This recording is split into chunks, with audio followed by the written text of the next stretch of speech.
80 কোটি টাকা শুধুমাত্র গভর্নমেন্ট ডিমান্ড চার্জ বাবদ আপনার আমার পকেট থেকে বিদ্যুৎ বাবদ নিয়ে নিচ্ছে। কখনো শুনছেন কোনো মন্ত্রীর বাসায় কারেন্ট যায়, কোনো এমপির বাসায় কারেন্ট যায়, কোনো ডিসি, কোনো এডিসি, কোনো এসপি, কোনো বিভাগীয় কমিশনারের বাসায় কারেন্ট যায়? যায় না। কারেন্ট গেলেও তাদের জেনারেটর এবং আইপিএস দুইটারই অ্যাভেল করতে পারে তারা। কারেন্ট যায় কার বাসায়? আপনার বাসায়, আমার বাসায়। কারেন্টে কষ্ট করে কারা? আপনার বাচ্চা, আমার বাচ্চা, আমার বাবা মা, আপনার আব্বা আম্মা। রাত 12টা বাজলে এই যে লোডশেডিংয়ের যে অবস্থা বর্তমানে বাংলাদেশে, বিদ্যুতের ভয়ঙ্কর অবস্থা। এত ভয়ঙ্কর অবস্থা কিভাবে, মানে কেন হয় আসলে এটার কোনো ব্যাখ্যা নাই। আমার আমার কথা হচ্ছে ভাই, আমি যে টাকা পেমেন্ট করতেছি, বিদ্যুৎ বিল যেটা আসতেছে আমি প্রতি মাসে সেটা পেমেন্ট করতেছি, তাহলে কেন আমাকে কারেন্টের ঘাটতি দিতে হবে? আপনি আমাকে 24 ঘন্টা বিদ্যুৎ দেন, আমি আপনাকে 24 ঘন্টারই পেমেন্ট করব। গভর্নমেন্ট আমাকে 24 ঘন্টার বিদ্যুৎ সাপ্লাই করলে আমি গভর্নমেন্টকে 24 ঘন্টারই বিদ্যুতের পেমেন্ট করব। তাহলে সে কেন আমাকে লোডশেডিং দিবে? কারেন্টে কষ্ট করতেছে আপনার বাচ্চা। বাংলাদেশে দেখাইতে পারবেন না কোনো মন্ত্রী, কোনো এমপি, কোনো বড় বড় আমলাদের সন্তানরা বা তারা নিজেরা কারেন্টের জন্য কষ্ট করতেছে। আপনার বাচ্চা গরমের মধ্যে ঘুমাইতে পারতেছে না, আপনার বাচ্চাকে মশা কামড়াইতেছে গরমের মধ্যে, কারণ কারেন্ট থাকতেছে না। রাত 12টার সময় মানুষ কাজবাজ করে যায়, একটু রেস্ট করবে, ঠিক তখনই আপনার কারেন্টটা চলে যাবে। 3 ঘন্টা 3.5 ঘন্টার নিচে কারেন্ট আসে না। লোডশেডিং প্রায় 3-3.5 ঘন্টা প্রত্যেকটা দিন। রাত হলেই মানুষের এই যে ভোগান্তি, এই যে কষ্ট, এই যে ঝামেলা, এগুলো এগুলো কে বলবে ভাই? জনগণের পক্ষে কথা বলার মতো কেউ নাই। আপনি কখনো দেখবেন না কোনো মন্ত্রী, কোনো এমপি, কোনো বড় বড় আমলা, ডিসি, এসপি, এডিসি, বিভাগীয় কমিশনার, পুলিশ কমিশনার কারোর বাসা কারেন্ট গেছে। আর যদি কারেন্ট যায়ও তারা এটাকে অ্যাভেল করতে পারে, হয় জেনারেটর দিয়ে, নাহলে আইপিএস দিয়ে। কিন্তু আপনার আমার তো সেই সামর্থ্য নাই। আমরা তো সেই টাকা আর্ন করি না যেটা দিয়ে আমরা জেনারেটর, আইপিএস এর ব্যবস্থা করতে পারবো। একটা তথ্য দিই আপনাদের, বর্তমানে বাংলাদেশে প্রিপেইড মিটারের সংখ্যা 87 লাখ। 87 লক্ষ প্রিপেইড মিটার বর্তমানে বাংলাদেশে রানিং আছে। পরিমাণটা একটু বেশি হতে পারে। তো প্রত্যেকটা মিটার বাবদ 50 টাকা থেকে 80 টাকা, 80 টাকা থেকে 130 টাকা পর্যন্ত ডিমান্ড চার্জ কাটে প্রত্যেকটা মিটারে। আপনি যদি 500 টাকা ঢুকান, আপনার ওখান থেকে হয় 50 টাকা কেটে নিবে, নাহলে 80 টাকা কেটে নিবে, নাহলে 130 টাকা কেটে নিবে। এটা মিটার ওয়াইজ ভ্যারি করে। তাহলে 500 টাকা ঢুকালে আমি 130 টাকা আমার ডিমান্ড চার্জ হিসেবে কেটে নিচ্ছে প্রতি মাসে। 87 লক্ষ মিটারের থেকে যদি প্রতি মাসে 120 টাকা করে মিটারে ডিমান্ড চার্জ কাটা হয়, এটা মাসে এসে দাঁড়ায় অ্যাপ্রক্সিমেটলি প্রায় 80 কোটি টাকা। Can you imagine that?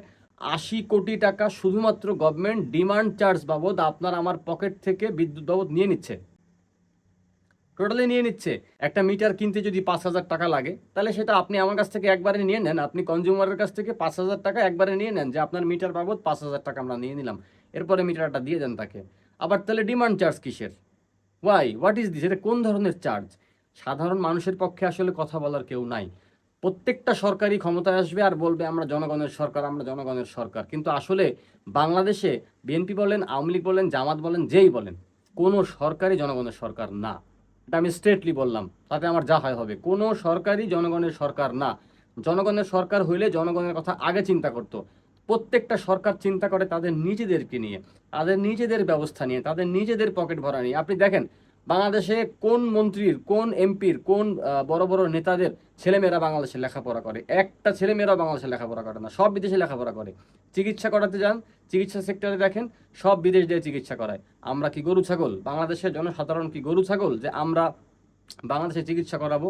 বিদ্যুৎ সেক্টরে এই যে ঘাটতি, প্রত্যেকটা দিন খুলনা শহরে ভয়ঙ্কর অবস্থা বিদ্যুতের। আপনাদের কার কোন জেলার কি অবস্থা একটু কমেন্ট করে জানাবেন। প্রতিদিন অন্তত 4 থেকে 5 ঘন্টা লোডশেডিং হচ্ছে। বছরের পর বছর এই যে ডিমান্ড চার্জ কাটতেছে, বছরের পর বছর বিদ্যুৎ বিল নিচ্ছে। আমরা তো বিদ্যুৎ বিলের 1 টাকাও কম দেই না। আমাদের যে বিল আমরা পোড়াই, আমরা সেই টাকা পেমেন্ট করি।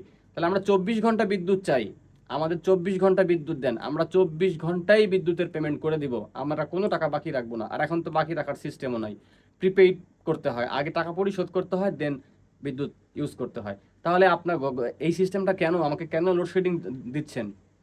এই লোডশেডিংটার কারণটা কি? কোনো যুক্তিসঙ্গত ব্যাখ্যা আছে? এই বিদ্যুতের ঘাটতির জন্য কিন্তু ছেলে মেয়েদের লেখাপড়ার ক্ষতি হচ্ছে, কাজের ক্ষতি হচ্ছে, ব্যবসা বাণিজ্যের ক্ষতি হচ্ছে, সব কিছু ক্ষতি হচ্ছে। বাচ্চারা অসুস্থ হয়ে পড়তেছে, বয়স্করা অসুস্থ হয়ে পড়তেছে।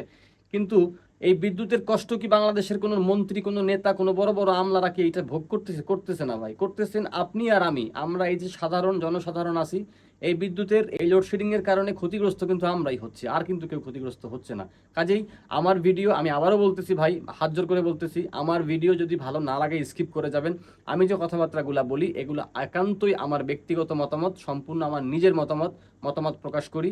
যদি আপনাদের ভিডিও ভালো লাগে আমার পেজকে লাইক, ফলো, সাবস্ক্রাইব করতে পারেন, শেয়ারও করতে পারেন। কিন্তু আমার ভিডিও ভালো না লাগলে ভাই প্লিজ স্কিপ করে যাবেন। আমার ভিডিও আপনারা যাদের ভালো লাগবে না তারা দেখবেন না। আমি কাউকে জোর করে আমার ভিডিও দেখতে বলি না।